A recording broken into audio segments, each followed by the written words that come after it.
Welcome to the CEN show, the voice of the world community.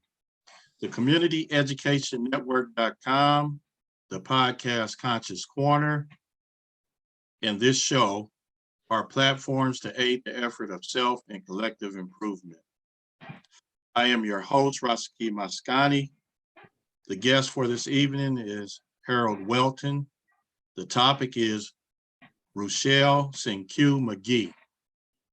Mr. Welton was a guest on Conscious Corner on February 21st, about 2 months ago. Let me show that.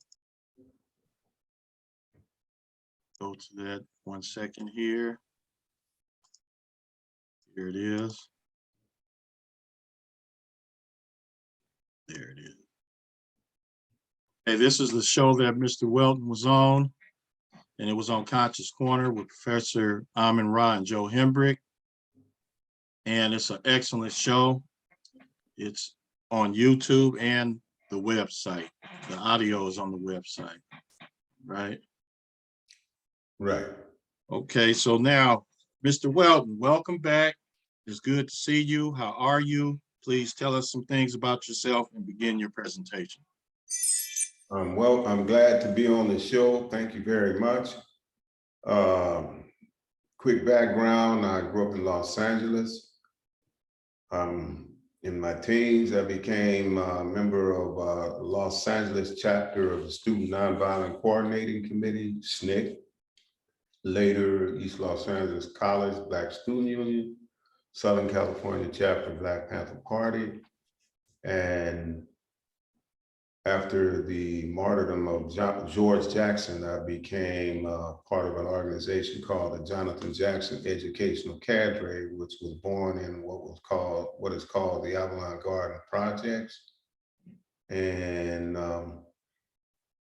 currently, I'm involved in the coalition to free Ruchell Mcgee, who's been in prison for 59 years in the state of California. Prior to that, he was in prison for 8 years in Angola prison in Louisiana from 1955 to 1963.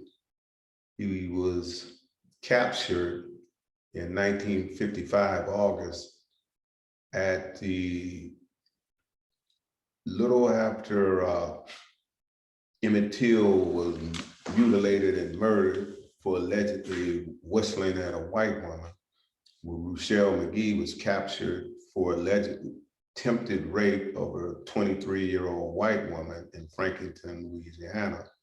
And he went to prison, Angola, which was a former slave plantation. He was in Angola for 8 years.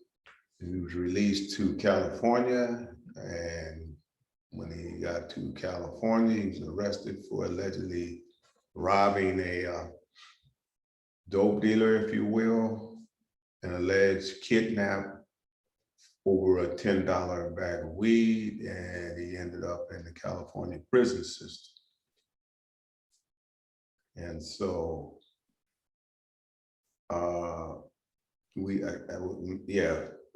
this is part of the backstory that I just talked about in terms of Ruchell Mcgee. What we're attempting to do primarily with the coalition to free Ruchell Mcgee, we're attempting to get him free through clemency or commutation. In Los Angeles, he's been a political prisoner, like I said. In California, he's been a political prisoner for 59 years. And if you add the 8 years from Louisiana, Angola prison, it's a total of over 67 years in prison. I forgot to mention that Ruchell Mcgee in the Louisiana alleged kidnapping, attempted rape of the married white woman. He was just 16 years. So Ruchell only knows 16 years of this side of the wall. You want me to continue?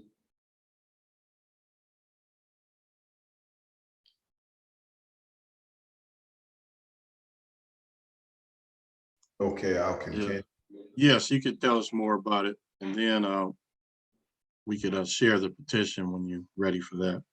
Okay. All right. Michelle Mcgee, when he was imprisoned in California, he studied law. And I don't like to say jailhouse lawyer. Michelle has a brilliant understanding of alleged law in the state of California and federal law.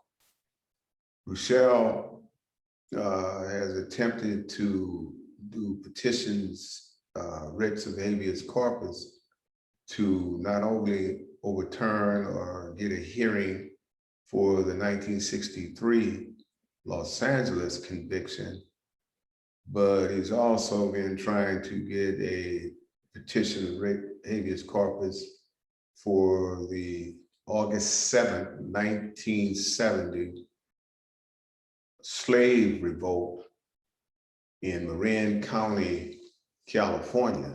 That involved 4 brothers. 3 were in prison at the time, and then 17-year-old Jonathan Jackson.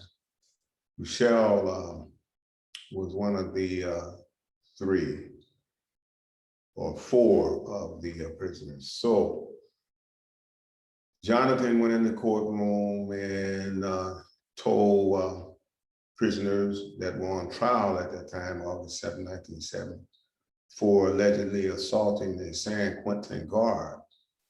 When Jonathan came in the courtroom, he offered weapons, if you will, to those that were in the court at that time.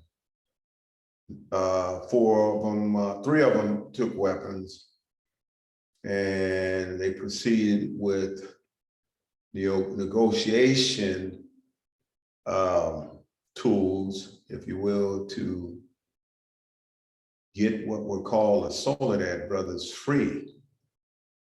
They left the courtroom, and as they proceeded out of the court parking lot, the San Quentin guards, along with the Marin County sheriffs, opened up on the van that they were in, a rented van that they were in, and they killed Jonathan Jackson, James McClain, William Christmas.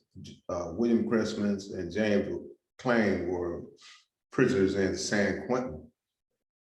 Ruchell Magee was wounded in that. We call him the sole survivor. He was wounded in that. The judge was killed, and the district attorney was wounded, and 3 women jurors were wounded. To put some more backstory on that, Angela Davis, if we're familiar with Angela Davis was charged with the same charges that Ruchell was charged with: conspiracy to murder, and kidnapping. Angela, because she had worldwide support, Angela, after about 2 years, was acquitted of all charges: murder, conspiracy to murder, and kidnapping. Ruchell Magee, after 2 trials, was acquitted of the conspiracy to murder and murder. They pressured Ruchell Magee into taking a plea of guilty on the kidnapping, aggravated kidnapping, which he later recanted. Plus, the first trial, he had a shabby lawyer. So that was a factor in the beginning of him pleading guilty to the aggravated kidnapping.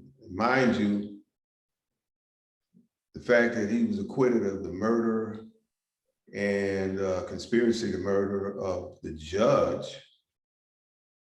We have a man now that's 83 years old, 59 years in the California system, 51 years since August 7, 1970, for kidnapping. we being the Coalition to Free Ruchell Mcgee, we did research, and the average sentence in California for murder overall is 15 years. So again, Ruchell Mcgee was not convicted of a murder.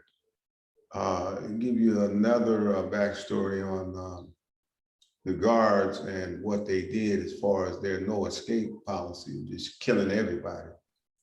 Angela Davis gave a speech shortly after she got out of prison. And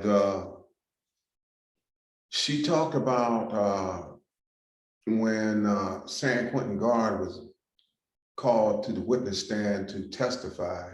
One of the things this San Quentin guard talked about was there no escape clause. So Leo Branton, who was one of Angela's attorneys, asked him a litany of questions about hostages. He started off with the judge and the hostages and the district attorney. If you could do it again, and I'm paraphrasing, if you can do it again, would you do it? Essentially, he said yes, because of our no escape policy.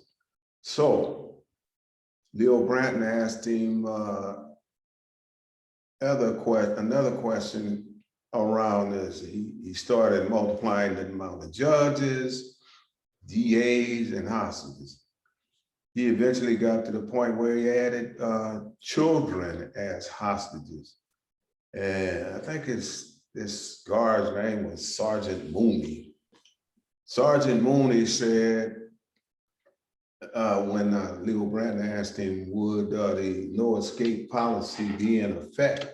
He said, yes, it would. And so we have to understand, this man is talking about women and more judges and kids. So I want to go back to January 1970. January 1970, Soledad Prison, O-Wing, which is like the whole 24-hour lockout. White and African prisoners were allowed on the exercise yard in January. The guards knew that there would be a fight, and there was. And the way the policy was, the way they break up fights was to shoot, right? They ended up shooting 3 Black prisoners, Alvin Miller, Cleveland Edwards, and W.L. Nolan were martyred. White boys, nothing happened. I think one got wounded by a ricochet. So this guard, believe it or not, his name was Opie Miller, right? Opie Miller was investigated by the grand jury in Salinas County as to was he going to be charged with murder or manslaughter. Well, he wasn't charged with anything. And I think it was like a week after that, a guard at Soledad ended up dead. And the note was tagged to his uniform stating that 1 down, 3 to go. And it was indicated this was in retaliation for the 3 Black prisoners that were martyred that day.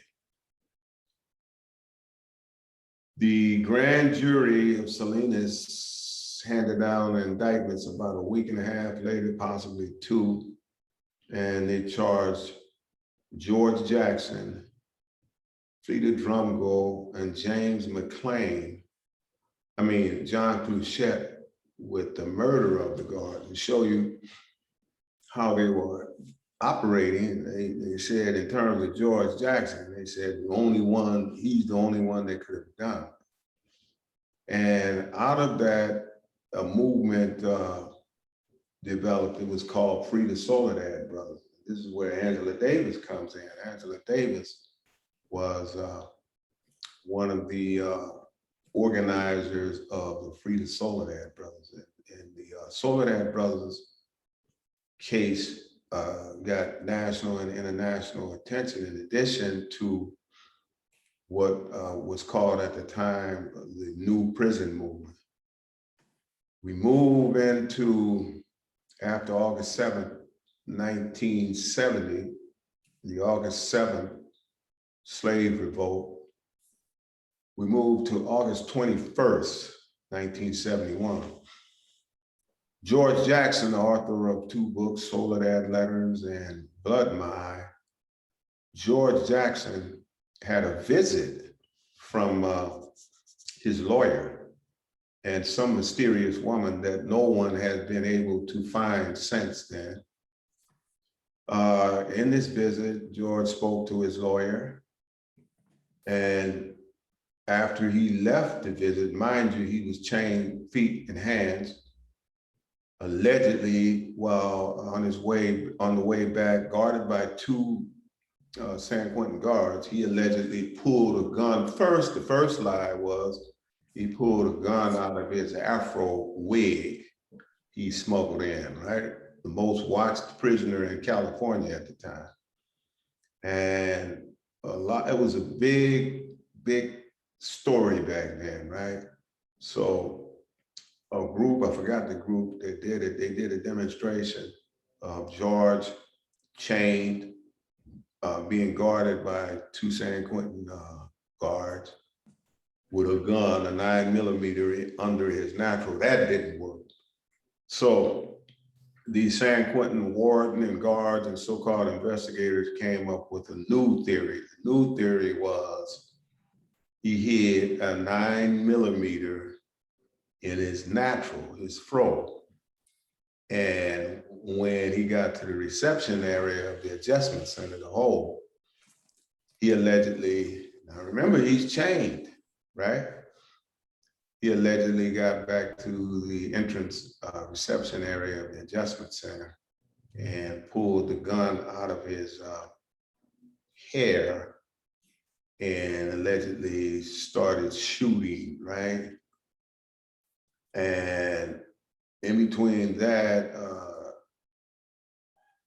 the adjustment center prisoners were let out of the cells, and a total of 3 guards were killed and 2 were wounded, and 2 white prisoners were killed.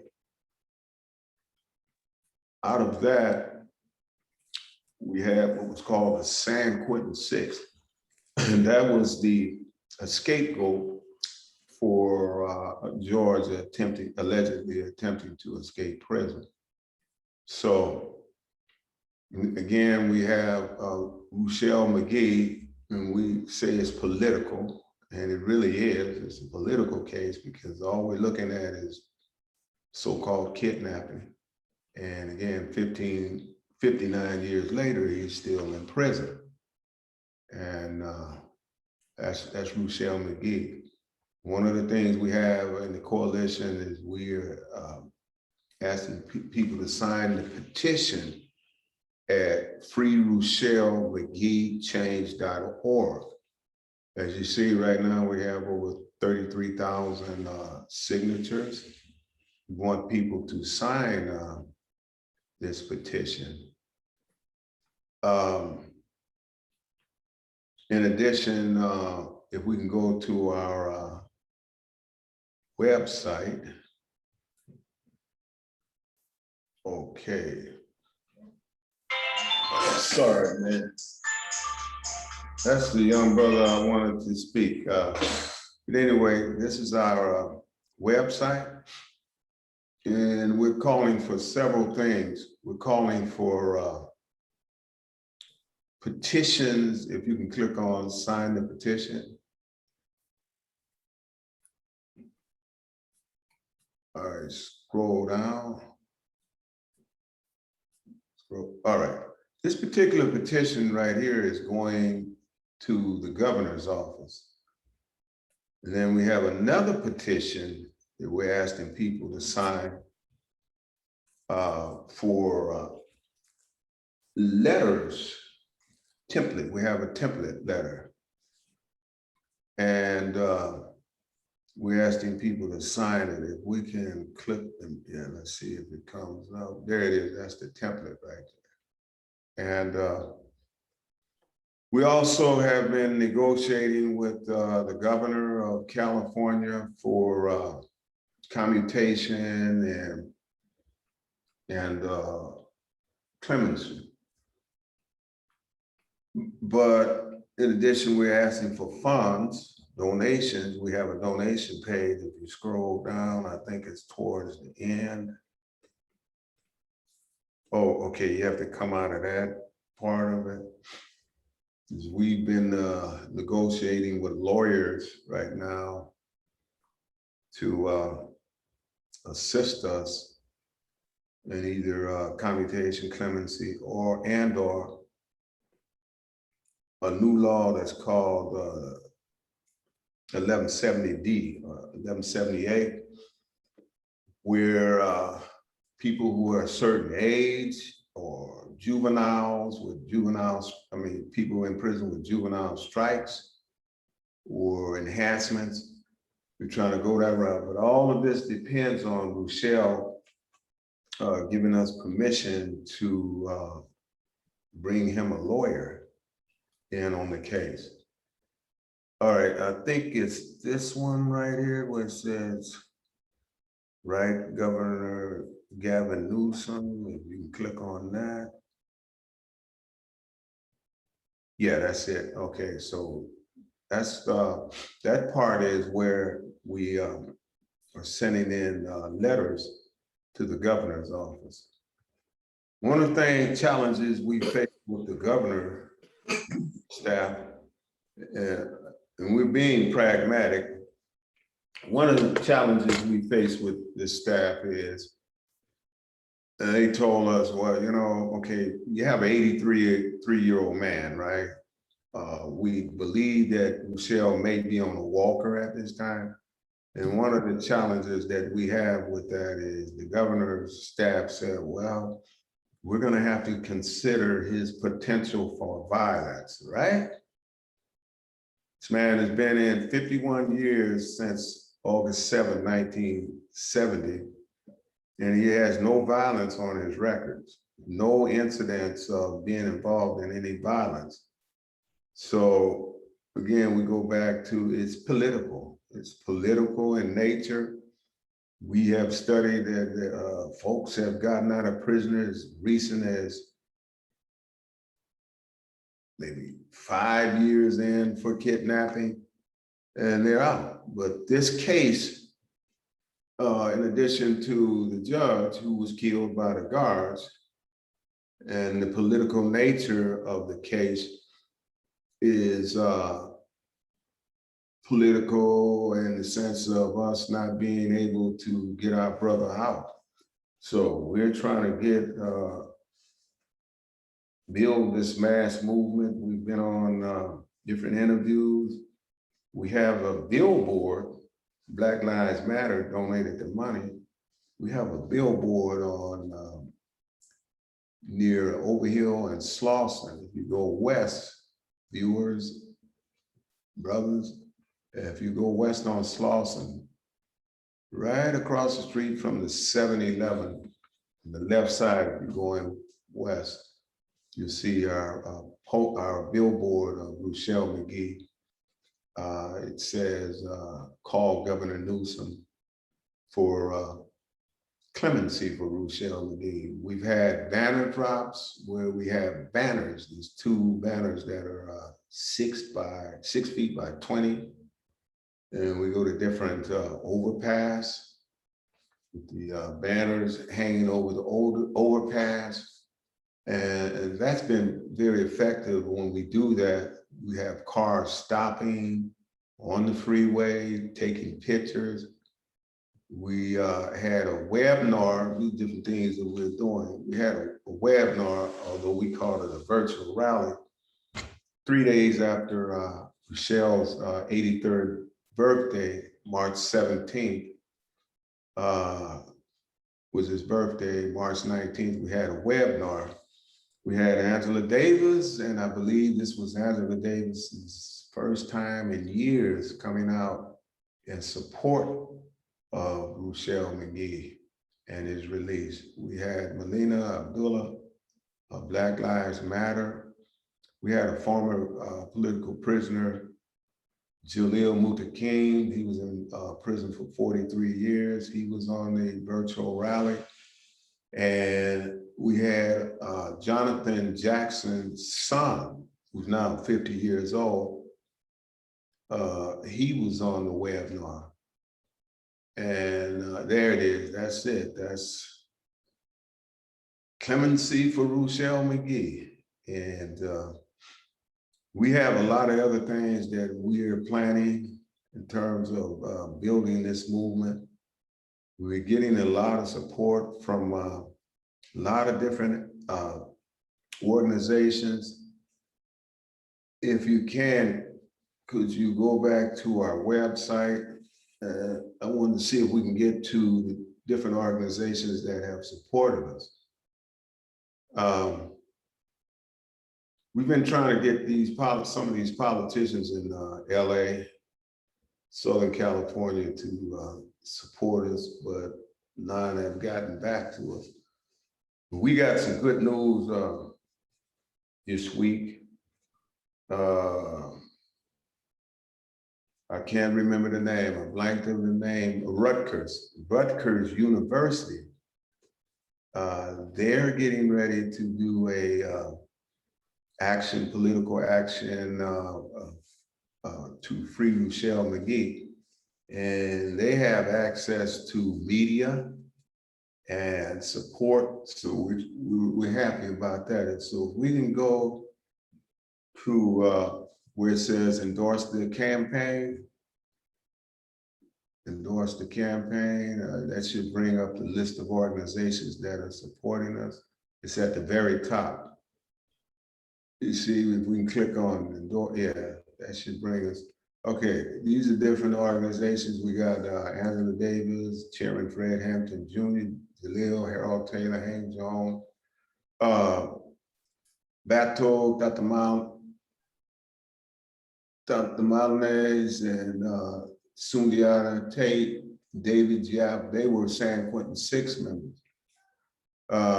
And you see all the different people supporting Claude Mark. We got a lot of people supporting us. But we need more. And we have our meetings once a week. So we really want to move on this Rutgers support that we're going to get. And we're hoping that that brings a lot of attention to Ruchell's case. We have political prisoners all over this country from the late 60s, 70s, but not to compare political prisoners, but Ruchell Mcgee is one of the little known political prisoners of the times. So we have been successful in terms of putting the case out there. We've been on KPFK several times. Tavis Smiley has an AM station. We've been on there 3 times. And we're trying to spread the word. Free Ruchell Cinque Mcgee, let's get him out. And let this brother enjoy the rest of his remaining years on this earth. Yes, I agree with you. You need to let that brother out. So I'm gonna go to Professor Ra. Professor Ra, any questions, comments? Yeah, first of all, I just want to commend Brother Harold for his relentless leadership and commitment to the struggle for this liberation of Ruchell. I mean, it's a beautiful thing to see a brother standing up and trying to encourage everyone else to join in to, you know, fight for justice and fight for a person's life who's buried in prison. and keep his name in the forefront.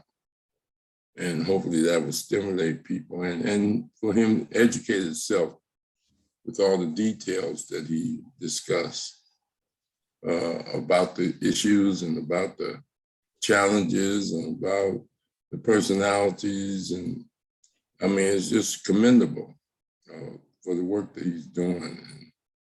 And it's a blessing for Ruchell to have him in this corner. Quick question, how is Ruchell's health? Ruchell may be on a walker. We got a recent picture of Ruchell. He looked good. He looked like he's still doing push-ups, you know. You see his arms. He looks good, you know, and his spirit is still strong. We're trying to get Ruchell to, and giving all due respects to Ruchell, has only known this world on this side of the walls from 16 years old. But he still comes with the word, right? He seems to be calming down. But Jalil Mutakin, who was in prison for 5 years with Ruchell, said, he said, we got to look at it this way. He said, he might curse you out sometimes he may not. He said, but if you get him out, he's going to love you to death. So we're trying to get him out. Ruchell, he's been communicating with us. We were able to contact one of his family members, and his family member has been giving him a lot of information on what the coalition is doing. And hopefully we can get a video visit with Ruchell soon. And So, go ahead, I'm sorry. So what was his original sentence? His original sentence on the aggravated, you mean on the charge of marijuana? Yeah, for why he's in there now. You know, I mean, what was the original sentence? Was the original sentence 100 years or 15 years? Do you remember that, or do you have info on that? It was 10 with a top life. In other words, 10 to life. But 10 to life, he should have been out long time ago. But they doubled up with the aggravated kidnapping and the August 7th rebellion. So it's life. Okay, so now what about his parole? Have you had any parole hearings? Yeah, Ruchell has had 18 parole hearings since the 80s. And the last denial was July of last year, 2021. He's been denied time after time for frivolous. Oh, well, you didn't sign this. Oh, well, you're not showing any repentance. Oh, you should have been bowing to us, this and that. Again, he has to really walk on water to maybe even get close to granting of parole, but it still would have to come back to this governor. If let's say if he got granted parole last year, you still have to come back to the governor's office to finalize. But I want to say that Sirhan,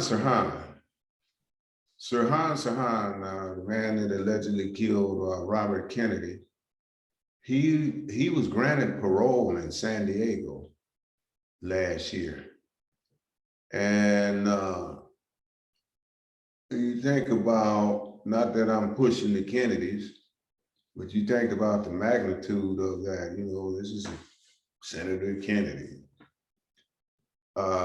So the fact that he was even granted parole was significant. But when it got back to the governor's office, he was denied the parole because several of the Kennedy family members said they were against it, although one said they weren't against him being paroled. This shows you the difference between the two cases and the magnitude of the two cases. They had any violations? I mean, look, yeah, I'm in support. I'm signing the petition. I'm gonna try to make a donation. I think I signed it the last time. Okay, great. But I'm gonna sign it again, and the letter too. But I mean, even if there's no max out on a life sentence. No.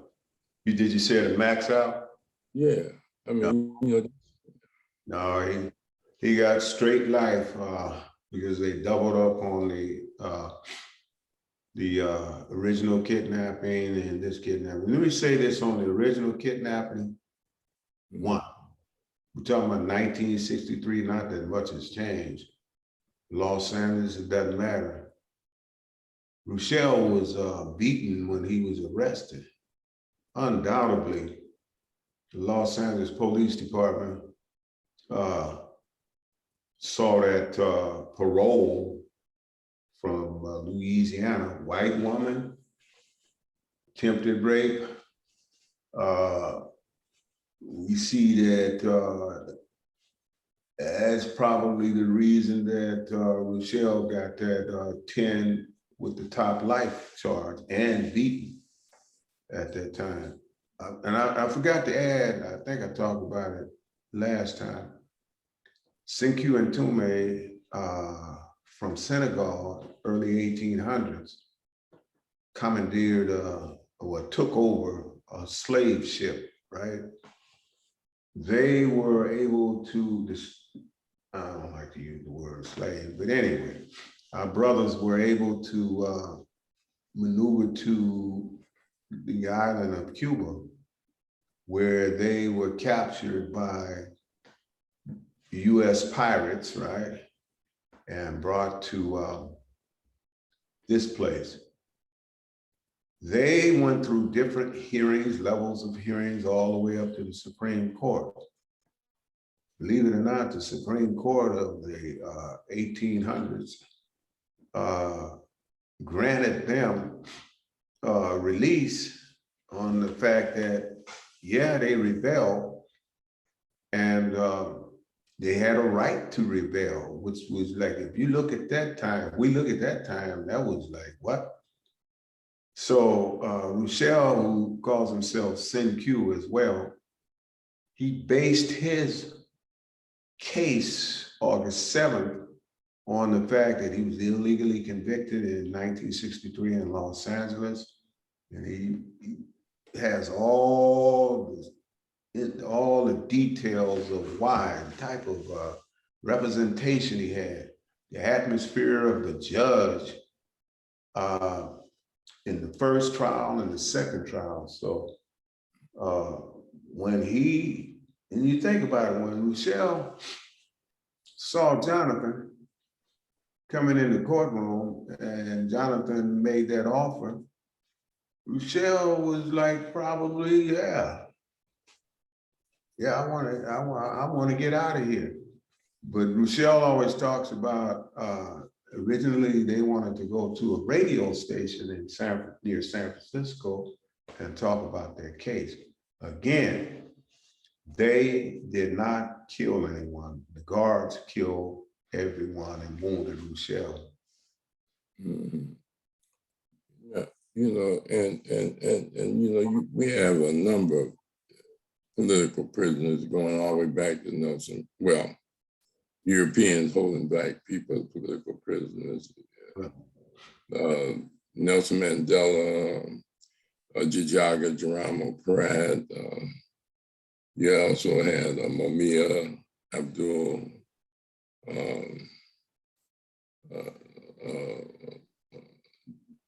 you know, Abdul Jamil, Mumia Abdul Jamil. And then you have, like you said, brother Jaleel Motakeen, who was in jail with, that you mentioned. He did a lot of time too as a political prisoner. And it's just ridiculous for the whole anyone 67 years in prison, or just 60, let's say 50 years, just on health. You're supposed to let them out, because they pose no threat, no danger. But it's like torture, and it's like they're not just holding him in because of him.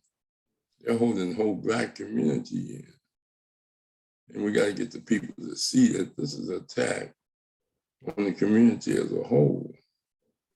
It's torture and it's intimidation that these people can rob, kidnap, tear up the Capitol and get 6 months. Right. And they held people. They shot, people died and everything. They didn't charge them with murder. It caused a heart attack. That girl got shot. Generally, if you go in a bank and the person with you gets shot, they charge you with that murder. They ain't charge nobody with burglary or nothing, no felonies, hardly. So it just goes to show you the hypocrisy. To hold a person in there in prison until they die is cruel and unusual punishment, especially if he's not psychotic, the danger to society. It's just something that, the petitions and the demonstrations and the letters, that's a beautiful thing. But at the same time, it's an indictment of this country, contradictions when it comes down to its treatment of African people incarcerated. This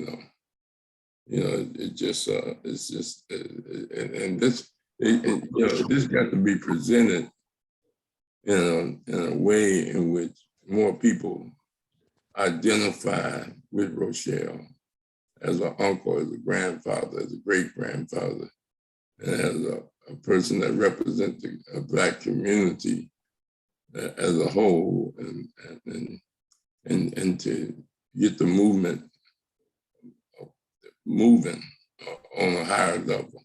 That's all I have to say right now. Hey, thank you, brother. All right, thanks for that, Professor Rob. Appreciate it.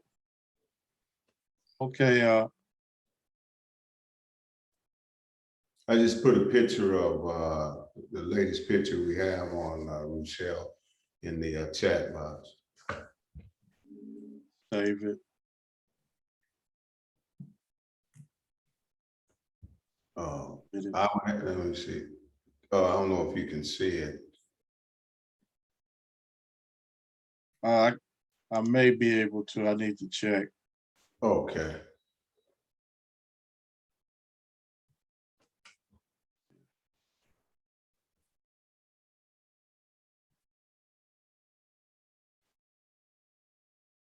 I think this is it right here. Let's see.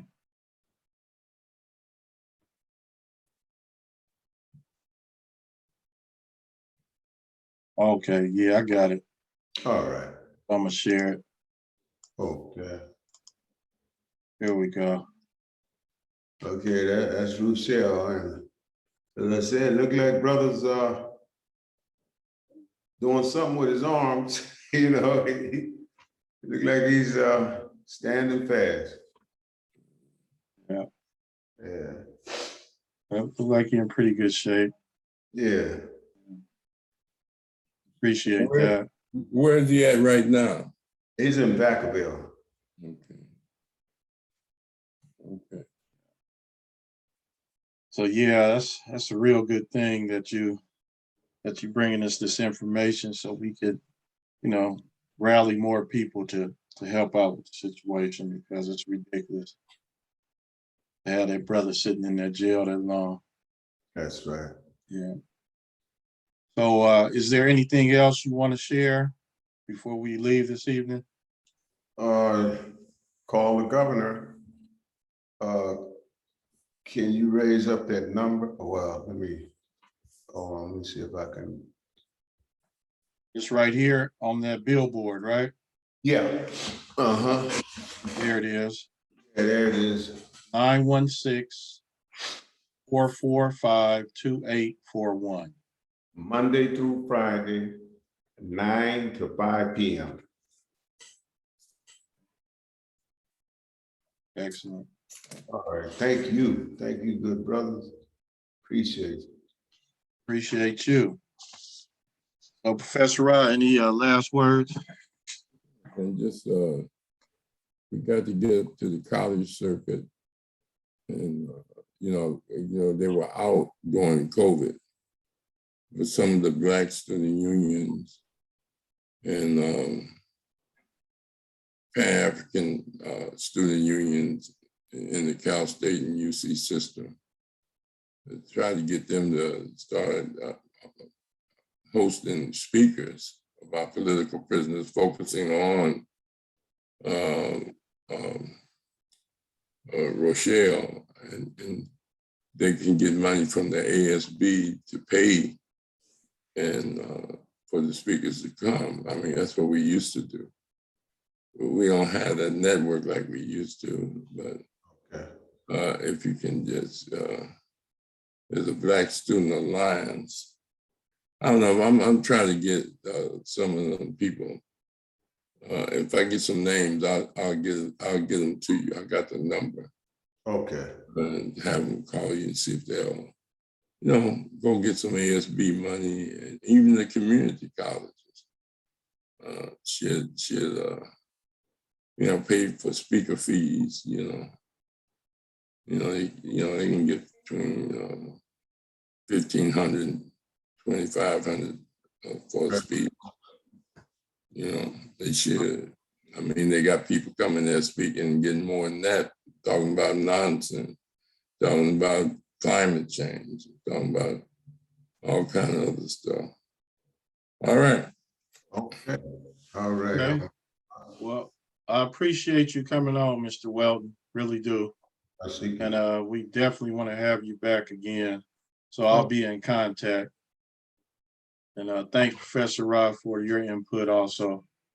So it was very informative, very educational, and very motivational and heart-wrenching with regards to the torture that Brother Ruchell is going through. That's ridiculous, man. Very. Okay. I'll try to get Cameron on. That was him calling. He had to work late today, so try to get him on next week. We got a lot of youngsters working with. Matter of fact, they're the ones that put that website together and doing a great job.